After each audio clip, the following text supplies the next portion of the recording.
ஆண்டவராக இயேசு கிறிஸ்துவின் நாமத்தில் உங்களை வாழ்த்தி வரவேற்கிறேன். இன்றைக்கு அழகான நாள் தேவன் கிருபையோடு பேசக்கூடிய காரியங்களை கவனமாய் கேட்க ஆயத்தமாகும். அன்பு சகோதர சகோதரிகளே, இன்றைக்கு தேவன் ரகசியத்தை சொல்லித்தர விரும்புகிறார். அப்போஸ்தலர் புத்தகத்தில் 16ஆம் அதிகாரத்தில் 25வது வசனம் 26வது வசனம், அதிலே உங்க எல்லாருக்கும் தெரிந்த வசனமா இருக்கலாம். ஆனால் தேவன் சொல்கிறார், அன்றைக்கு பவுலும் சீலாவும் சிறை சாலையில் அடைக்கப்பட்டிருந்தார்கள். எப்படி அடைக்கப்பட்டிருந்தார்கள்? கை காலில் சங்கிலி கட்டப்பட்டவர்களாக, உடம்பு முழுக்கும் புண்களாக, உடம்பு முழுக்கும் அநேக காயங்களால அடைக்கப்பட்டு கட்டப்பட்டிருந்தார்கள். அந்த நேரத்தில் அவர்கள் முறுமுறுக்கவில்லை, தேவனை மறுதளிக்கவில்லை. அந்த நேரத்தில் அவர்கள் செய்தது துதியை ஏறெடுத்தார்கள். வசனம் தெளிவாக சொல்கிறது, அவர்கள் 2 பேரும் அதிகாலை வேளையிலே தேவனை துதிக்க ஆரம்பிக்கும் போதே அவர்கள் கட்டப்பட்டிருந்த சங்கிலிகள், இரும்பு தாழ்பால்கள் இடிந்து விழுந்தது. ஹல்லேலூயா, ஹல்லேலூயா. இன்றைக்கு தேவன் அதே தான் சொல்கிறார். இன்றைக்கு கட்டப்பட்டிருக்கிறீர்களா? இரும்பு சங்கிலியால் நீங்கள் கட்டப்பட்டிருக்கிறீர்களா? உங்கள் வாழ்க்கை வியாதியால் கட்டப்பட்டிருக்கிறதா? உங்கள் வாழ்க்கை பிரச்சனையால் கட்டப்பட்டிருக்கிறதா? உங்கள் வாழ்க்கை பிசாசின் போராட்டினால் கட்டப்பட்டிருக்கிறதா? துதியை ஏறெடுக்க ஆரம்பிங்க, துதியை ஏறெடுக்க ஆரம்பிங்க. துதியை ஏறெடுக்க ஆரம்பிக்கும் போது அந்த கட்டப்பட்ட சங்கிலிகள் அறுபட போகிறது. பரிசுத்த ஆவியானவர் சொல்கிறார், இன்றைக்கு துதிக்க ஆரம்பி. நீ இன்றைக்கு துதிக்க ஆரம்பி. நீ எந்த சூழ்நிலை இருந்தாலும் பரவாயில்லை, நீ எப்பேற்பட்ட பிரச்சனை இருந்தாலும் பரவாயில்லை, உனக்கு எந்த வியாதி இருந்தாலும் பரவாயில்லை, என் சமூகத்தை துதிக்க ஆரம்பிக்கும் போது அந்த கட்டில் இடிந்து விழப்போகிறது. ஹல்லேலூயா, ஹல்லேலூயா. தேவன் தெளிவாய் பேசிக் கொண்டிருக்கிறார். பரிசுத்தாவின் தெளிவாய் பேசிக் கொண்டிருக்கிறார். இன்றைக்கு துதிக்க ஆரம்பிக்கும் போது, இன்றைக்கு உங்க வாழ்க்கை துதிக்க ஆரம்பிக்கும் போது கட்டிகள் அறுபட போகிறது.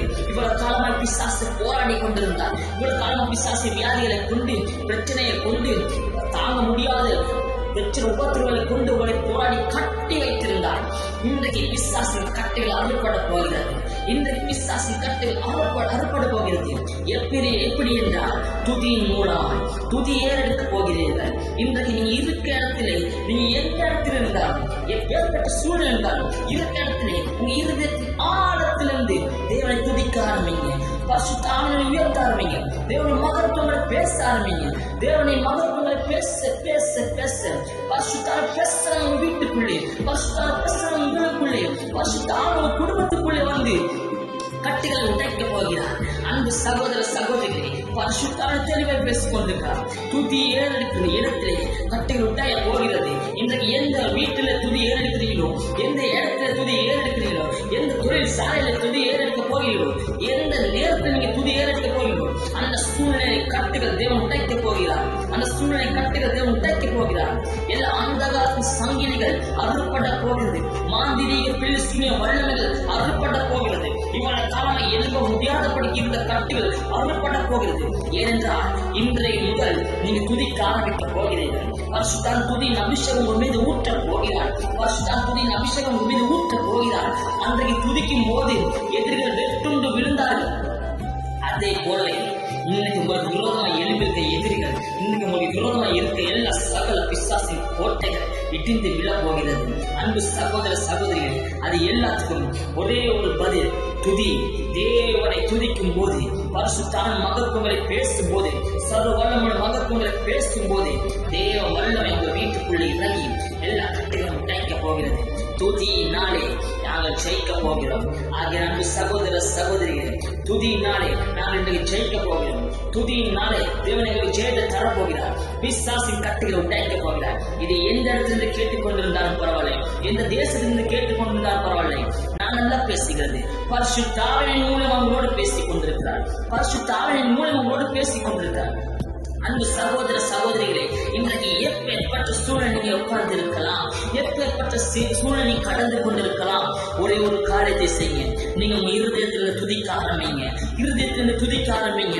முழு மனதோடு நீங்க துதிக்க ஆரம்பிக்கும் போது பரிசுத்த ஆவியானவர் ஒரு நதியாக, ஒரு காற்றாக உங்களுக்குள்ளே வந்து அந்த கட்டைகளை உடைக்க போகிறார். அந்த கட்டைகளை உடைக்க போகிறார். வனாந்திரமாக இருக்க வாழ்க்கைகள் மாற்ற போகிறார். ஹalleluya ஹalleluya ஹalleluya. தேவன் பெரிய ஒரு காரியத்தை செய்ய போகிறார். இன்றைக்கு உங்கள் வாழ்க்கையில் தேவன் பெரிய ஒரு காரியத்தை செய்ய போகிறார். சோர்ந்து போகாதீர்கள். எந்த காரணத்தை கொண்டும் தளர விடாதீங்க. தேவ சமூகத்தில் துதித்துக் கொண்டிருங்க. சத்துரு மிதிக்கிற காலத்துல நாங்கள் இருக்கிறோம். பிசாசு சொல்லுங்க, பிசாசு நீ எப்பேற்பட்ட சோர்ந்து போகிற காரியங்கள் வாழ்க்கையில் அனுப்பினால் இன்று முதல் துதிக்க ஆரம்பிக்க போகிறேன். உன் தலையை மிதிக்க போகிறேன். துதியினாலே நான் ஜெயிக்க போகிறேன். ஹalleluya. தேவன் பெரிய காரியத்தை வாழ்க்கையில் செய்வாராக. ஒரு சிறு நிமிடம் கண்களை மூடி ஜெபிக்காதீர்கள். மகா உன்னதமான மகள் ஜோதினாவினோடு இந்த நல்ல நாளுக்காக நன்றி செலுத்துகிறேன். நான் நல்ல தகப்பனே, பரிசுத்த நீரை பேசிக் கொண்டிருக்கிறேன். தேவனுடைய இந்த பிரசங்கத்தை கேட்டுக்கொண்டிருக்க ஒவ்வொரு பேர் மேலும் ஒரு வல்லமை துதியின் அபிஷேகம் இறங்குவதாக. எந்த வீட்டிலே துதி இல்லாமல் இருக்கிறதோ, எந்த இருதயத்தில் துதி இல்லாமல் இருக்கிறதோ, எந்த வாழ்க்கை துதி இல்லாமல் இருக்கிறதோ, இப்பொழுது துதியின் அபிஷேகம் கட்டளை இடுகிறார்.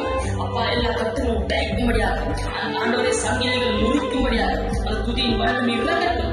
ஆண்டவரை வசனம் சொல்கிறதை போல அப்பா, அன்றைக்கு பவுல் சீலாம் துதிக்கும் போது கட்டுகள் அறுப்பட்டதை போல இன்றைக்கு என் சகோதர சகோதரிகள் துதிக்கும் போது அவர்கள் வாழ்க்கையில் இருக்க கட்டுகள் அறுப்பட போகிறது.